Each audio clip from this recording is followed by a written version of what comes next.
Hello, my friends, and welcome tonight. It's Glenn Rawson, and it's June 12th, Sunday night, June 12th, and I'm coming to you from Liverpool, England.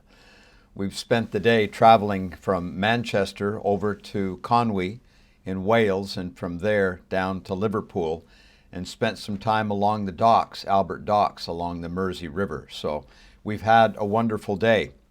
It's about, 8 or 9 o'clock in the evening here that I'm recording this for you. You should see it in just a few hours. But I wanted to send you greetings and assure you that we are well, and Annie and I are still going hard from group to group. We'll be traveling around England for the next several days. Anyway, I would invite you to have a prayer in your heart as you receive this material, because I've thought a lot about these stories and I hope they do some good for someone. As always, please remember that I still have, let me get a copy of it here. I've still got Tempering Steel, and it's available at historyofthesaints.org, and it's also available at glennrawsonstories.com.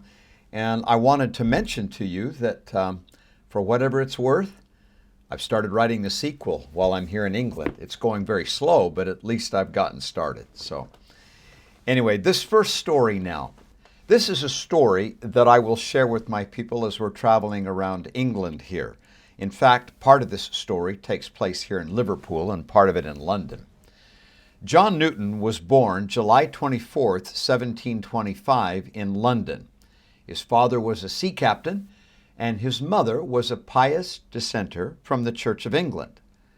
Now, life may have taken a completely different course for John if his mother had lived long enough to finish raising him, for her teachings to take root in his life, but she died when he was only 6. His father was gone at sea a good amount of the time and left his care to an indifferent stepmother, and consequently, John Newton ran wild. Then at the age of 11, John went to sea with his father, drinking in the ways of the sailor. After 6 voyages, John's father retired. By the age of 17, John Newton was characterized as headstrong, disobedient, and despite his father's best efforts to establish him as a prosperous merchantman, John rebelled against everyone and everything and soon found himself kidnapped or pressed into service in the Royal Navy. Still, not to be cowed, John deserted, but he was soon captured, flogged, and enslaved on the ship where he had served. As fate would have it, his old shipmates traded him to a slave ship, and he soon found himself bound for Africa and a cargo of slaves. Due to his own insolence, his situation gravely worsened over time, and John became in Africa the servant of slaves, starved and abused. Well, the slaves pitied him, smuggled food into him, and letters went out from there to his father in England. And finally his father found him, and John was freed. Now it would be assumed that after all he'd been through, and the lingering tug of his childhood faith, maybe that would have, could have, or should have softened John's heart. But it didn't. He became even more shockingly profane and debauched. And then on the night of March 21st, 1748, the ship John was riding on sailed into a violent storm. Men were washed overboard. The ship pitched and rolled and seemed as though it would come apart or capsize. John himself lashed himself to the pumps, commenting to the captain, "If this will not do, then Lord have mercy upon us." Well, that flippant remark, passed off without thought, latched on to John's soul, and he would not let it go. He reflected on all that night. Finally, it worked on him to the point where he uttered his first weak prayer in a very long time. He would later declare, quote, "This was the hour he first believed." The ship survived that storm. And over the years that followed, John's faith ebbed and flowed, finally rooting deep and setting him on a course of humility and goodness that would last out his days. It took time, but John finally gave up the sea and the slave trade, turning instead to the study of languages and, of all things, theology. John wanted to be a clergyman, but he was turned down because he had no training, no university degree. At last, though, zeal and hard work, he was sponsored and finally ordained a minister in the Church of England. John Newton became one of the most powerful and persuasive clergymen of his time. Why? Because John Newton was passionate and personal when he spoke of sin and Christ's redemptive power. John knew his own weakness, and when he spoke of the Lord's mercy and grace, it was from the depth of an experienced and grateful heart. Not content within the boundaries of his own parish, John Newton traveled and taught all who would listen. Sunday meetings were not enough to meet the need of his congregants. He began to hold weekly prayer meetings to bolster the faith of the poor around him. Ironically, it was a young man taught and influenced by Newton who would become himself a clergyman, a member of the Parliament, and indeed influence Great Britain to one day outlaw the slave trade, William Wilberforce. However, it is not for the converts that Newton made that he is most remembered today. This profane wretch who once wondered at sea in a deadly storm if he had sinned too much to be forgiven, if heaven still had a place for him, is most remembered today for a hymn that he wrote for a prayer meeting. It was sung for the first time January the 1st, 1773. That hymn was Amazing Grace, the spiritual autobiography of John Newton, the sailor, the debauched wretch converted. Second story. This one I shared, and you have to understand that with you right now, I will share abbreviated portions of these stories. But when I'm out here on tour, I share the expanded version of these life stories, and this is one of them. The story is titled Anne's Diary. Have you ever felt that yearning desire to make a difference in the world? That desire to change the world for good, to live on after you die, to leave this world a better place because you were here? Well, if you have, let me tell you the story about how that desire was unexpectedly fulfilled for one young woman. Her name was Anne, and when she was 13 years old, she went with her father to the store where she picked out a red and black checked diary as a birthday present. She took it home and began writing immediately. She named that diary Kitty and said, "I hope you will be a great source of comfort and support." And then just 3 weeks later, Anne and her family were forced into hiding, where they would remain in silent terror for the next 571 days. Why? Because Anne was Anne Frank, the young Jewish girl who, with her family, hid out from the Nazis in Amsterdam from July 1942 to August 1944. During her time in solitude, Anne wrote constantly in that diary. It was, as she felt, her only source of comfort. She filled the diary and numerous loose sheets of paper. She poured out her heart and shared her dreams of a better world and how she wanted to become a journalist and make the world a better place. In the secret annex, as it was called, where they hid out, Anne grew more than 5 inches in height. But more than that, Anne grew in stature of soul.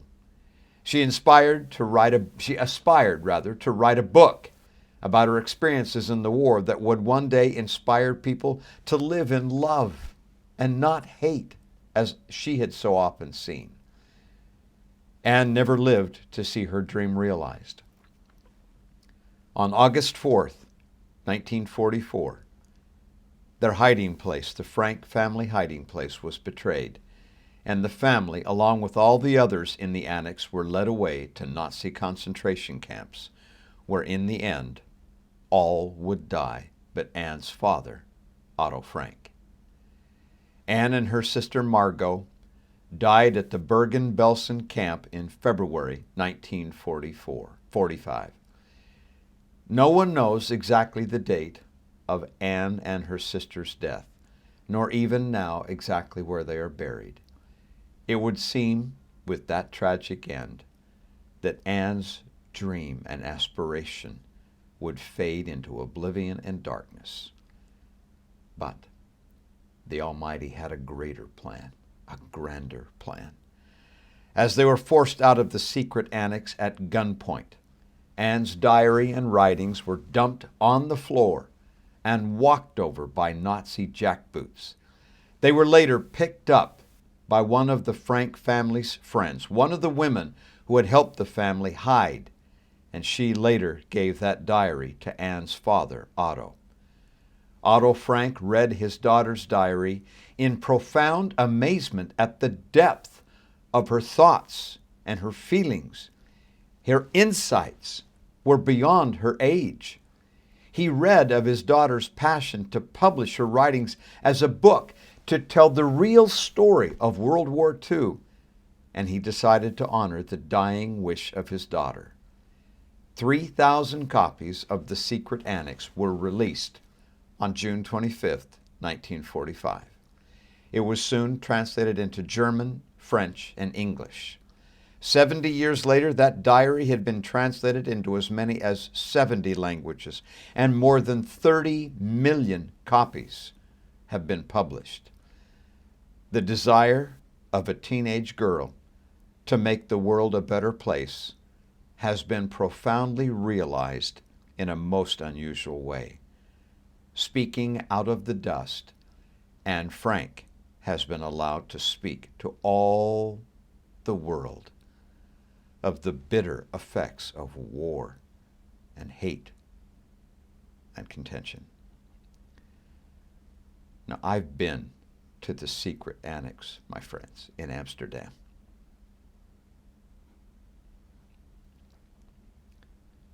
It was one of the most sobering places I have ever visited on this earth. It will remain with me for the rest of my days. Anne taught us in a simplistic but powerful way the deadly scourge of bigotry, hate, and contention. She showed all of us that we too can change the world and make it a better place. Thank you, Anne Frank. I hope someday to meet you.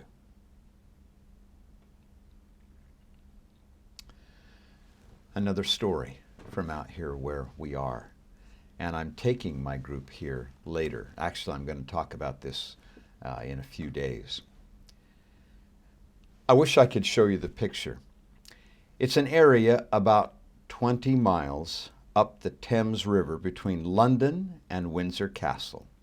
It was here that a significant event occurred, a most significant event occurred in the history of the free world, the signing of the Magna Carta. I know you've heard about this since you were probably a child in school, but let me tell you a little bit more about the Magna Carta. The date was June 15th, 1215 A.D. King John sat upon the throne of England. John was the rebellious younger brother of Richard the Lionheart, a very popular warrior king, now deceased in 1215. Richard had died in battle in France, and John unexpectedly rose to the throne. John bore such nicknames in his youth as John Lackland, meaning that he stood to inherit little from his father, King Henry II, and he was also dubbed as John Softsword, because after he was king, he was infamously impotent and ineffective in battle and lost England's prized lands in France. King John himself was a murderous, psychotic tyrant capable of the grossest atrocities upon his people. In his reign, he lost his own crown, the crown jewels, and indeed the respect of all Europe. It is a testament to the man and his character that no monarch has sat upon the throne of England since and carried John's name. It is because of his overbearing deeds and his terrible personality that the barons and knights, nobles of England, rebelled against him and sought to bring him to heel. The war between John and the nobles of England came to a council held at a place called Runnymede, just a short distance from John's palace at Windsor. Beginning on June 10th, 1215, the two warring sides came together to negotiate an agreement that would so declare and delineate the powers of government and limit the power of the king as would satisfy both sides. Finally, on June 15th, an agreement was reached and a document containing 63 distinct clauses was drafted. The two sides met in the marshy meadow of Runnymede on neutral ground, where King John, some say was forced, affixed his royal seal, where King John affixed his royal seal in agreement to that document known today as Magna Carta, or from the Latin, the Great Charter. Well, King John holds that distinction as described by Winston Churchill, where he changed the free world and all English-speaking peoples for the good, not because of his virtues, but because of his vices. Well, the two sides parted with an agreement of peace. However, John quickly violated the terms of the charter. The Pope annulled it, and the wars commenced anew.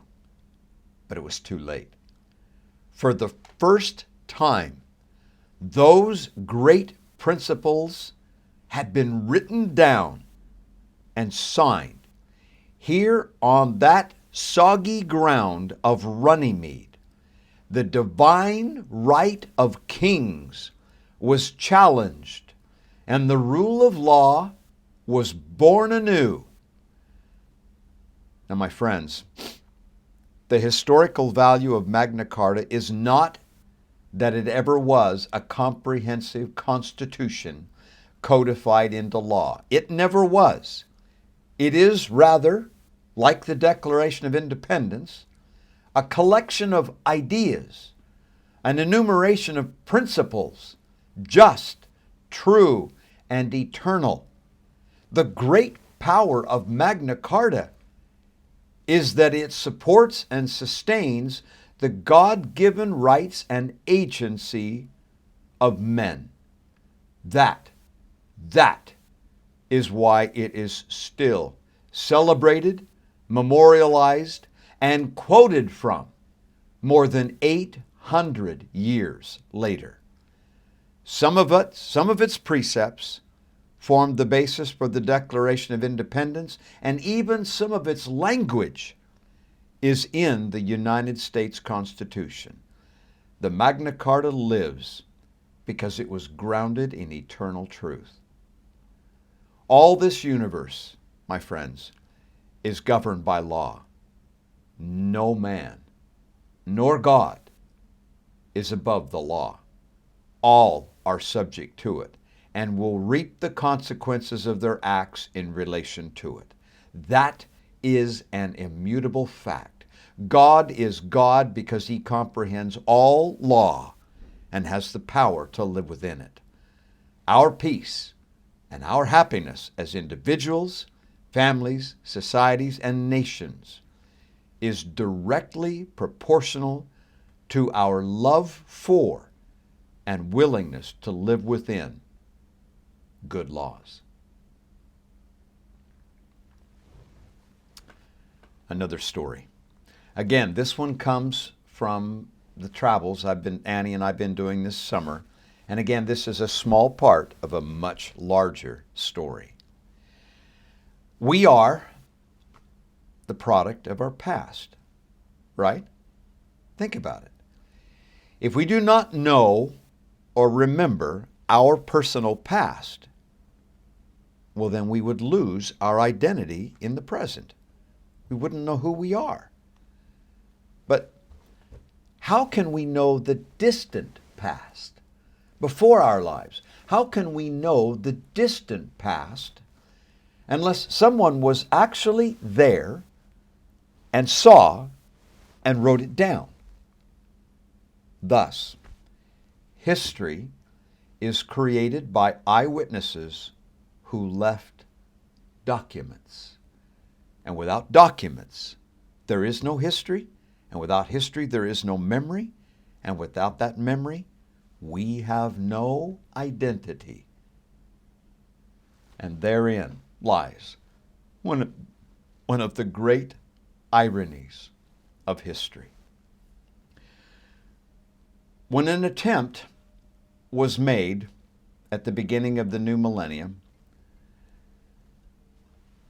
hang on a sec.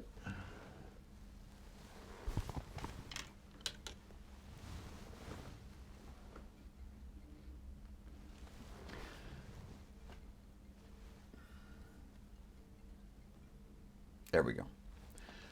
When an attempt was made to rank the most influential people who have lived in the last 1,000 years, you'll never guess in most studies the name that came up first.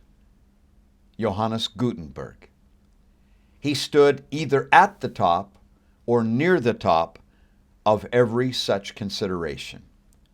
For more than 500 years, Johannes Gutenberg has been credited as the inventor of the movable type and the printing press. In short, Gutenberg is the father of printing.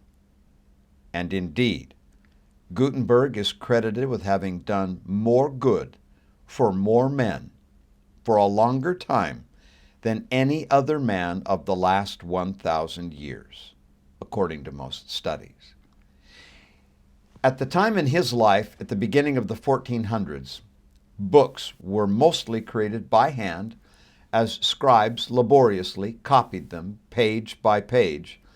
And such an endeavor was hugely expensive, and books were very hard to obtain. Gutenberg changed all of that and changed the world.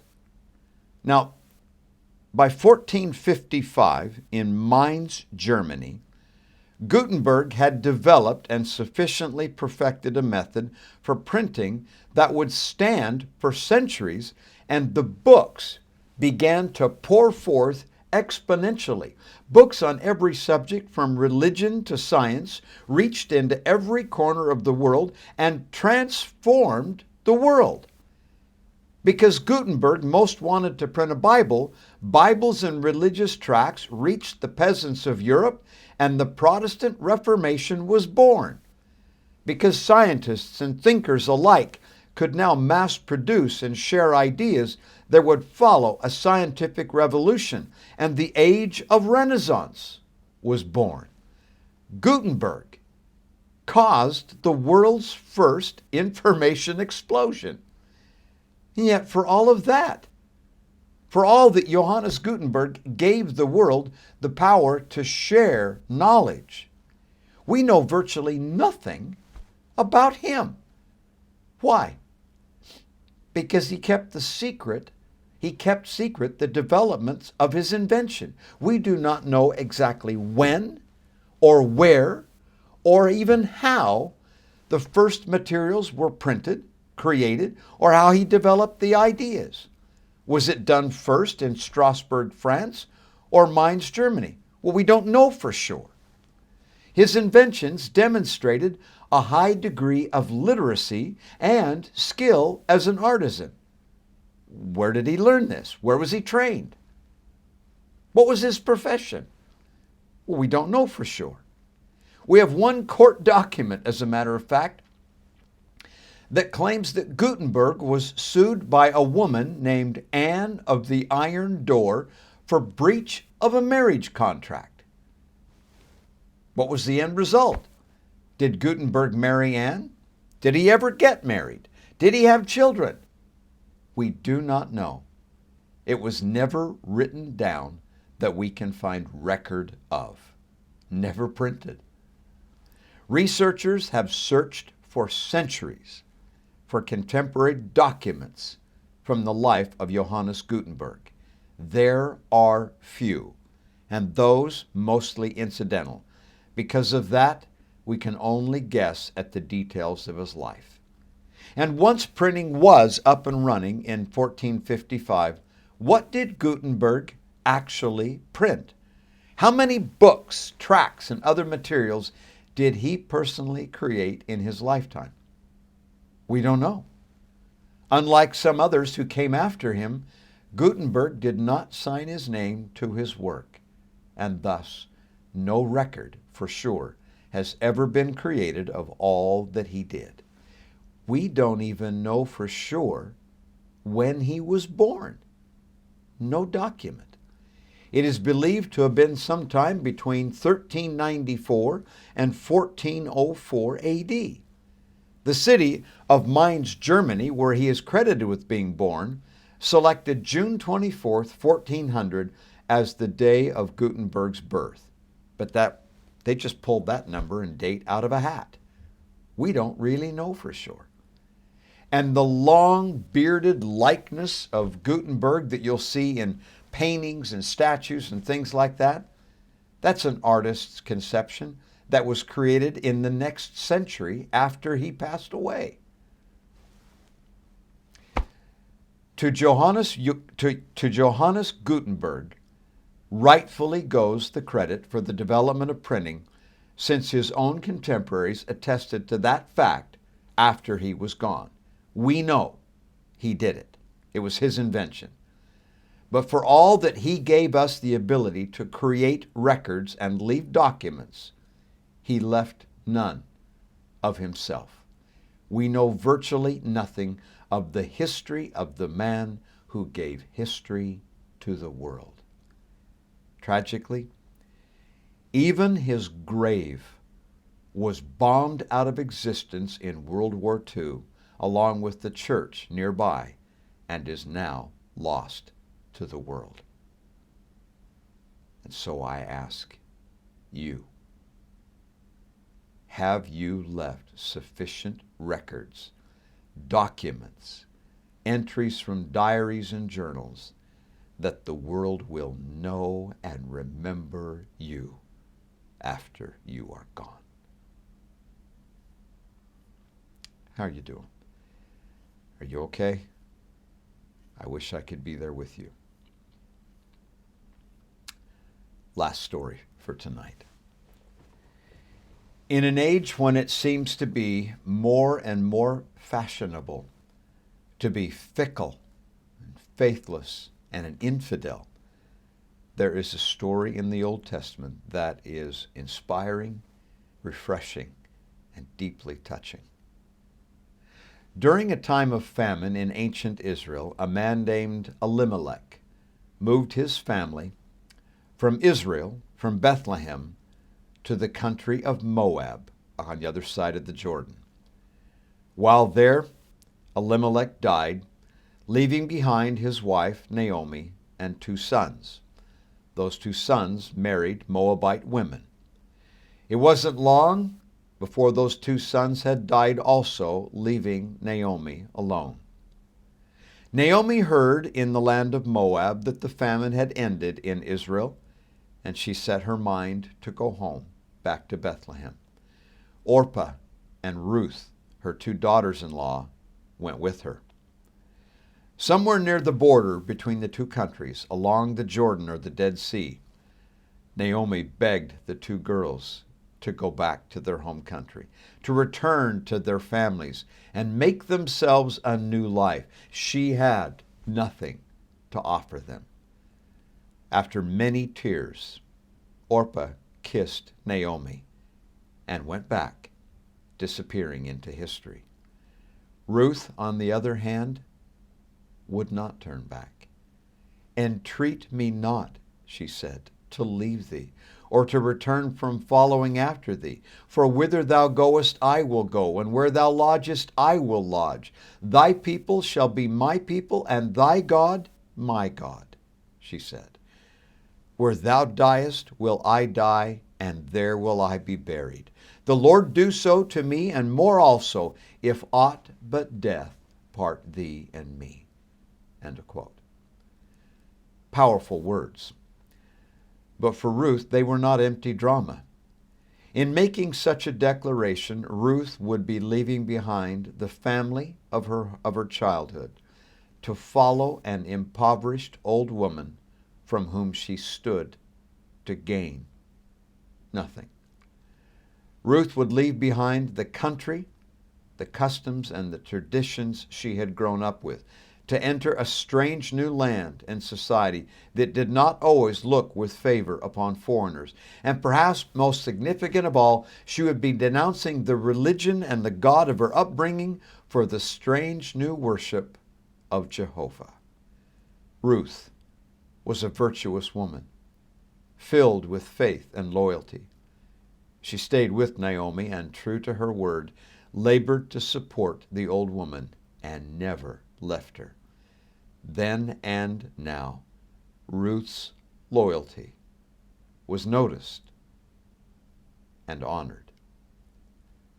Now, I have thought a great deal about this and that quality and that we call loyalty. Loyalty, it's a quality stronger than iron in the human soul that binds us to causes, promises, country, spouse, and family. It holds us firmly in that place where we have committed ourselves to be, especially when there's no other reason to stay other than we ought to.